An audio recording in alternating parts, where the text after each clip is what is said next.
Bismillahirrahmanirrahim. Assalamualaikum warahmatullahi wabarakatuh. Selamat pagi rekan-rekan semuanya. Mohon maaf telah cukup lama. Bagaimana yang telah kami sampaikan sejak tadi pagi bahwa KPK telah melakukan kegiatan tangkap tangan di Jawa Timur, tepatnya di Kabupaten Probolinggo. Pagi hari ini kami akan sampaikan terkait dengan perkembangan dari kegiatan dimaksud, dari mulai permintaan keterangan sampai kemudian gelar perkara dan disimpulkan terkait dari kegiatan tangkap tangan dimaksud. Kegiatan tangkap ini terkait dengan dugaan tindak pidana korupsi berupa penerimaan sesuatu oleh penyelenggara negara ataupun yang mewakili terkait dengan seleksi jabatan di lingkungan pemerintah Kabupaten Probolinggo tahun 2021. Hadir pagi hari ini pimpinan, Wakil Ketua Pak Alex dan juga Deputi Penindakan Pak Karyoto. Nanti akan dibacakan poin-poin perkembangan dari kegiatan tangkap tangan dimaksud, baik itu kronologis dan konstruksi serta pasal-pasal dan pihak yang telah ditetapkan sebagai tersangka. Setelah itu nanti kami tunjukkan barang bukti dari kegiatan tangkap tangan ini, dan setelahnya kami persilahkan rekan-rekan bertanya, tapi kita fokuskan hanya untuk yang terkait dengan perkara ini. Kami batasi untuk 3 orang penanya dan masing-masing 1 pertanyaan gitu ya, karena kita mengingat waktu. Baik, berikutnya kami silahkan Pak Alex untuk membacakan beberapa poin terkait dengan perkembangan penanganan perkara dari hasil tangkap tangan dimaksud. Kami silakan Pak. Ya, terima kasih. Ya, selamat pagi teman-teman wartawan. Terima kasih atas kesabarannya untuk menunggu kegiatan kontes pada kesempatan pagi ini. Pada kegiatan tangkap tangan kali ini, tim KPK telah mengamankan 10 orang pada hari Senin tanggal 30 Agustus tahun 2020 sekitar jam 4 pagi di beberapa tempat di wilayah Probolinggo, Jawa Timur. Yaitu sebagai berikut: PTS, Bupati Probolinggo periode 2013-2018 dan periode 2019-2024. HA, ini anggota DPR RI periode 2014-2019 dan periode 2019-2024, serta pernah menjabat sebagai Bupati Probolinggo 2 periode, yaitu periode 2003-2008 dan periode 2008-2013. Yang ketiga adalah DK, ini Krecengan, kemudian SO, ini juga ASN, pejabat Kades Karangren, kemudian PR, ini juga ASN, Camat Kraksaan, IS, ASN, Camat Banyu Anyar, MR, ASN, Camat Paiton, HT,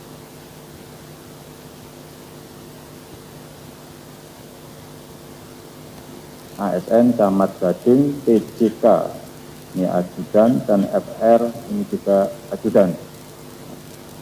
Adapun kronologis peristiwa tangkap tangan adalah sebagai berikut. Pada hari Minggu tanggal 29 Agustus 2021, tim KPK menerima informasi dari masyarakat akan adanya dugaan terjadi penerimaan sejumlah uang oleh penyelenggara negara yang diduga telah disiapkan dan diberikan oleh DK, Camat Krecengan bersama dengan SO. Sebelumnya, DK dan SO telah menyepakati dan menyiapkan proposal usulan nama-nama calon pejabat kepala desa serta sejumlah uang untuk diserahkan kepada HA, yang merupakan suami sekaligus orang kepercayaan dari PTS, untuk dilakukan seleksi dan membukukan paraf sebagai tanda bukti persetujuan mewakili PTS. Saat diamankan oleh tim KPK, DK dan SO membawa uang sejumlah 240 juta rupiah dan proposal usulan nama untuk menjadi pejabat kepala desa yang diduga berasal dari para ASN di pemerintahan Kabupaten Purbalingga yang menginginkan Purbalingga Probolinggo yang menginginkan posisi untuk menjabat kepala desa di beberapa wilayah di Kabupaten Probolinggo, sedangkan MR turut diamankan bersama uang sejumlah 112.500.000 di rumah kediaman pribadinya di wilayah Curug Ginting, Kecamatan Kanigarang, Probolinggo. Selanjutnya, tanggal 30 Agustus 2021, tim KPK bergerak dan mengamankan HA, ERT, PJK, dan FR di salah satu rumah yang beralamat di Jalan Ahmad Yani, Probolinggo. Semua pihak yang diamankan tersebut dibawa ke Polda Jawa Timur untuk dilakukan permintaan keterangan dan selanjutnya dibawa ke Gedung KPK Merah Putih untuk dilakukan pemeriksaan lebih lanjut. Adapun barang bukti yang saat ini telah diamankan diantaranya berbagai dokumen dan uang sejumlah Rp362.500.000. Konstruksi perkara diduga telah terjadi dengan akan dilaksanakannya pemilihan kepala desa serentak tahap 2 di wilayah Kabupaten Probolinggo yang awalnya diagendakan pada tanggal 27 Desember 2021 dilakukan pengunduran jadwal pemilihan sehingga terhitung 9 September 2021 terdapat 252 kepala desa dan 24 kecamatan di Kabupaten Probolinggo yang selesai menjabat. Untuk mengisi kekosongan jabatan kepala desa tersebut, maka akan diisi oleh penjabat kepala desa yang berasal dari para ASN di Pemkab Probolinggo dan untuk pengusulannya dilakukan melalui camat. Selain itu ada peraturan khusus di mana usulan nama para pejabat kepala desa harus mendapat persetujuan HA dalam bentuk paraf pada nota dinas pengusulan nama sebagai representasi dari PTS. Dan para calon pejabat kepala desa juga diwajibkan memberikan dan menyetorkan sejumlah uang. Adapun tarif untuk menjadi pejabat kepala desa sebesar Rp20 juta ditambah dalam bentuk upeti penyewaan tanah kas desa dengan tarif Rp5 juta per hektar. Diduga ada perintah dari HA memanggil para camat untuk membawa para kepala desa terpilih dan kepala desa yang akan purna tugas. HA juga meminta agar kepala desa tidak datang menemui HA secara perseorangan, akan tetapi dikoordinir oleh camat, melalui camat. Pada Jumat 27 Agustus 2021, pejabat kepala desa menghadiri pertemuan di salah satu tempat di wilayah Kecamatan Krejengan, Probolinggo, di mana diduga dalam pertemuan tersebut telah ada kesepakatan untuk memberikan sejumlah uang kepada PTS melalui HA dengan perantaraan BK. Pertemuan tersebut diantaranya dihadiri oleh MI, MB, MR, AW, KO, dan dari yang hadir ini telah disepakati untuk masing-masing menyiapkan uang sejumlah Rp20 juta sehingga terkumpul uang sejumlah Rp240 juta.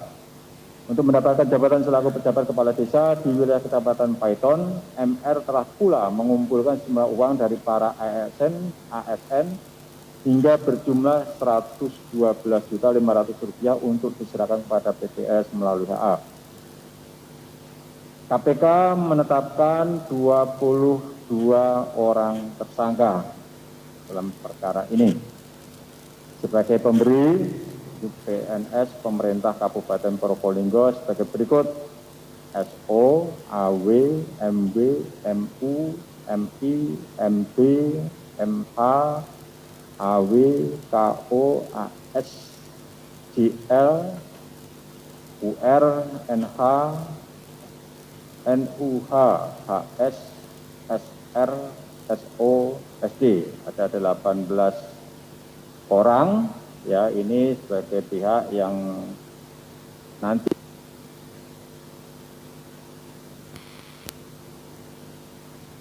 akan menduduki pejabat kepala desa, ya. Kemudian sebagai penerima, ini ada HA. Kemudian yang kedua PTS. Dan ketiga DK, keempat MR.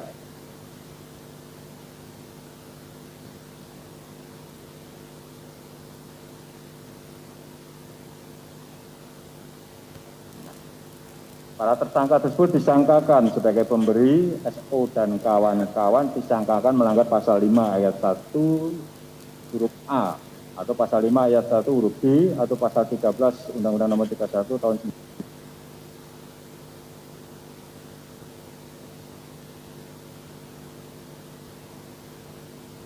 1999 tentang pemberantasan tindak pidana korupsi sebagaimana telah diubah dengan Undang-Undang Nomor 20 tahun 2001 tentang perubahan atas Undang-Undang Nomor 31 tahun 1999 tentang pemberantasan tindak pidana korupsi junto pasal 55 ayat 1 ke 1 KUHP. Sedangkan sebagai penerima, AA, PTS, BK, dan MR disangkakan melanggar pasal 12 huruf A kecil atau pasal 12 huruf C atau pasal 11 Undang-Undang Nomor 31 tahun 1999 tentang pemberantasan tindak pidana korupsi sebagaimana telah diubah dengan Undang-Undang Nomor 20 tahun 2001 tentang perubahan atas Undang-Undang Nomor 31 tahun 1999 tentang pemberantasan tindak pidana korupsi junto pasal 55 ayat 1 ke 1 KUHP. Para tersangka saat ini dilakukan penahanan rutan selama 20 hari pertama, terhitung sejak tanggal 31 Agustus 2001 sampai dengan 19 September 2021. AA ditahan di rutan KPK pada Kafling C1, PTS ditahan di rutan KPK pada Gedung Merah Putih, BK ditahan di rutan Polres Jakarta Pusat, MR ditahan di rutan Polres Jakarta Selatan, SO ditahan di rutan KPK pada Pomkam Jaya Guntur. Sebagai pemenuhan protokol kesehatan untuk mencegah penyebaran wabah COVID-19, para tersangka akan dilakukan isolasi mandiri pada rutan masing-masing. KPK mengimbau kepada para tersangka lain untuk bersikap kooperatif mengikuti proses hukum yang saat ini sedang dilakukan oleh KPK. KPK sangat menyesalkan terjadinya jual beli jabatan di tingkat desa yang dilakukan secara massal seperti ini. Hal ini sangat mencederai keinginan masyarakat untuk memiliki kepala desa yang amanah dan memikirkan kepentingan rakyatnya. Perbuatan para tersangka yang diduga tidak melaksanakan prinsip tata pemerintahan yang baik dan bersih dengan meminta imbalan atas jabatan telah melanggar nilai anti korupsi yang seharusnya ditegakkan oleh para pejabat publik. Demikian yang saya sampaikan. Terima kasih. Baik, terima kasih Pak Alex yang telah membacakan beberapa poin terkait dengan hasil dari kegiatan tangkap tangan. Pada prinsipnya KPK telah menetapkan 22 orang sebagai tersangka, 18 sebagai pemberi dan 4 sebagai penerima. Berikutnya kami akan tunjukkan barang bukti dari kegiatan tangkap tangan ini.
Oke, cukup ya.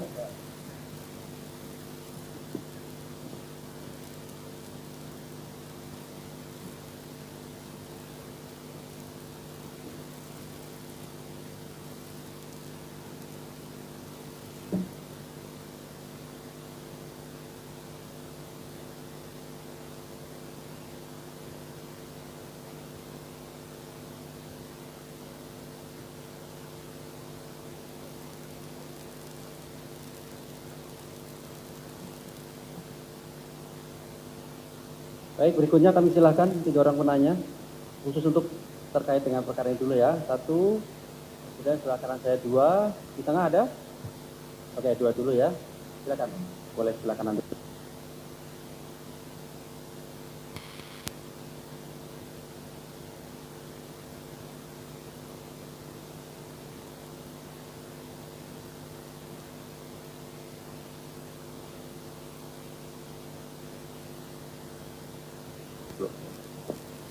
Oke Mas, selamat pagi. Saya Tio dari Jawa Pos.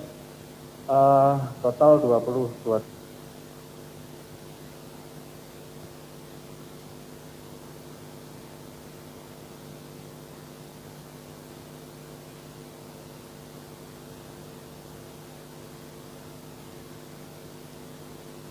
tersangka ya Mas. 22 tersangka yang baru ditahan 5. Nah ini yang tersangka yang lain ini waktu OTT posisi lagi di mana Mas?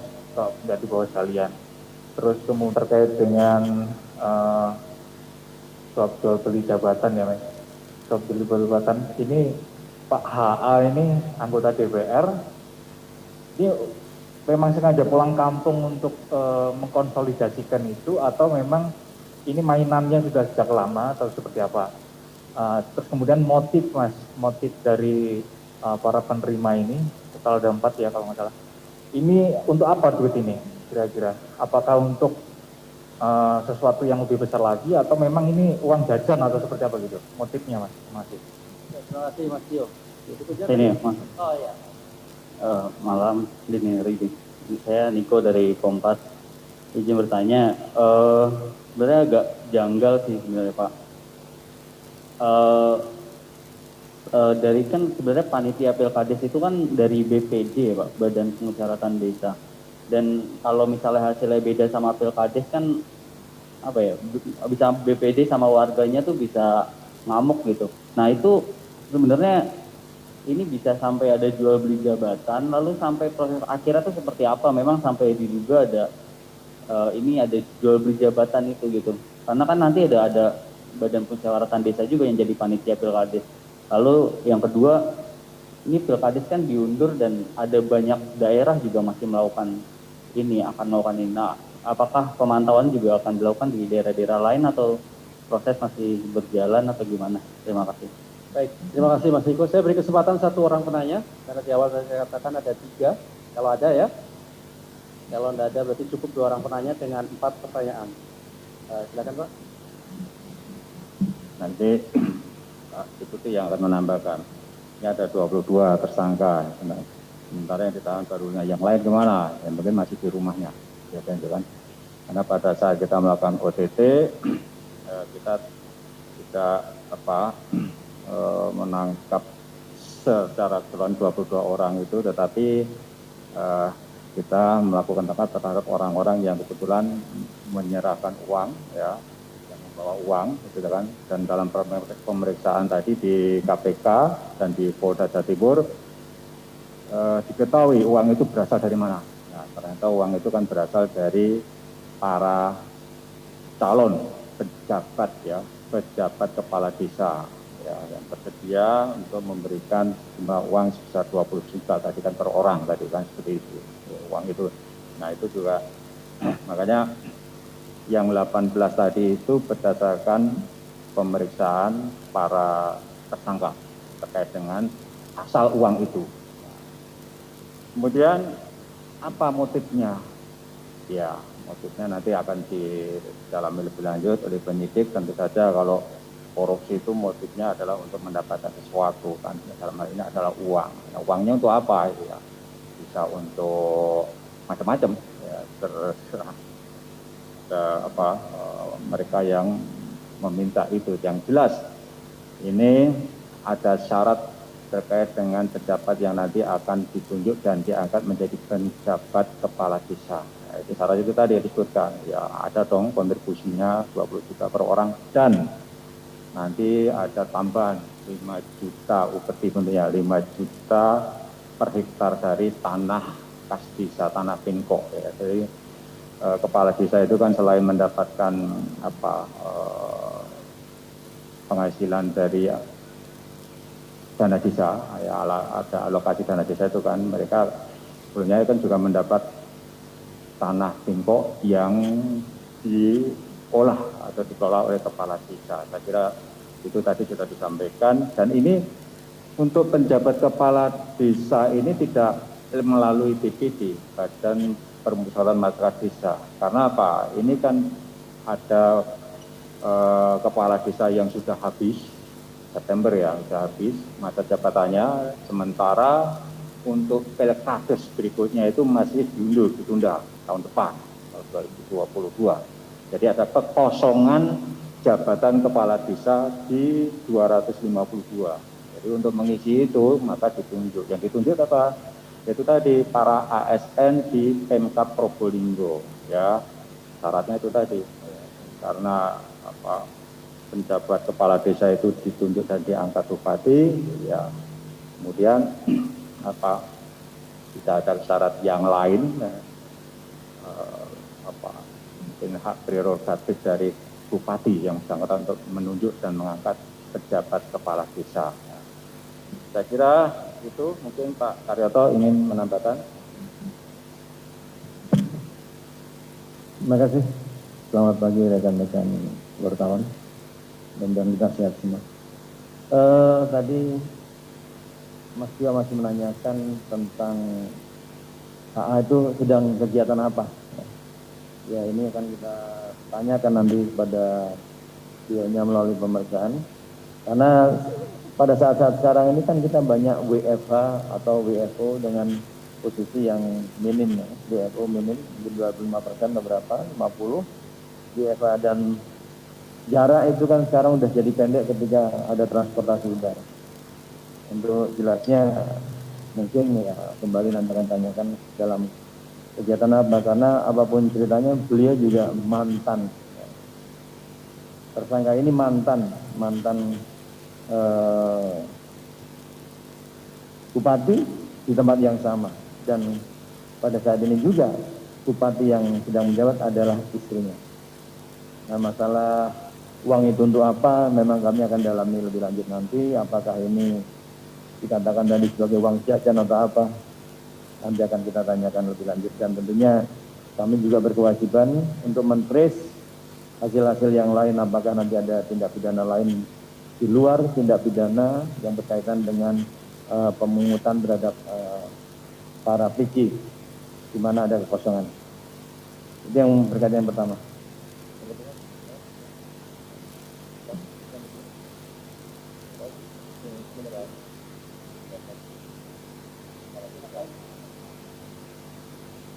Kemudian mungkin yang nomor 2 saya jawab sekalian. Tadi oleh Pak Alex juga ditanyakan bahwa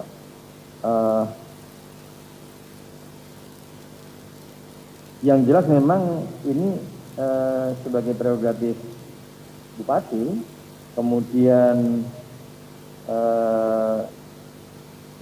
sambil mengisi kekosongan, ya, sehingga ditunjuklah, dan ini dimanfaatkan, ya.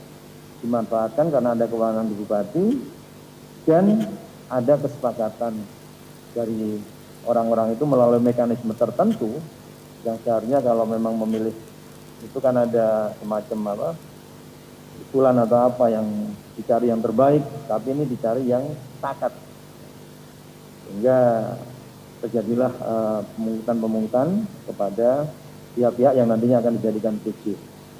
Nah kemudian apakah daerah-daerah lain, karena mungkin prototipe di kita ini ada pemilihan kepala daerah kades serentak, ya, serentak inilah yang menimbulkan beberapa stimulan untuk bisa terjadi peluang-peluang seperti ini. Nah tentunya apabila ada laporan masyarakat, kami juga tidak akan tinggal diam, sesuai dengan batas kemampuan kami untuk melakukan monitoring dengan cara-cara tertentu.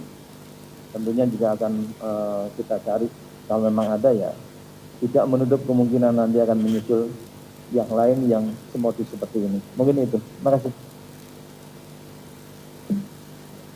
Baik, terima kasih Pak Alex dan Pak Karyoto yang telah menjelaskan dari pertanyaan dua rekan kami tadi itu. Saya kira cukup ya rekan-rekan ya. Oke, baik. Terima kasih pada rekan-rekan yang hadir pada pagi hari ini, dan juga terima kasih kepada pimpinan Pak Alex dan Pak Karyoto yang hadir pada pagi hari ini. Assalamualaikum warahmatullahi wabarakatuh.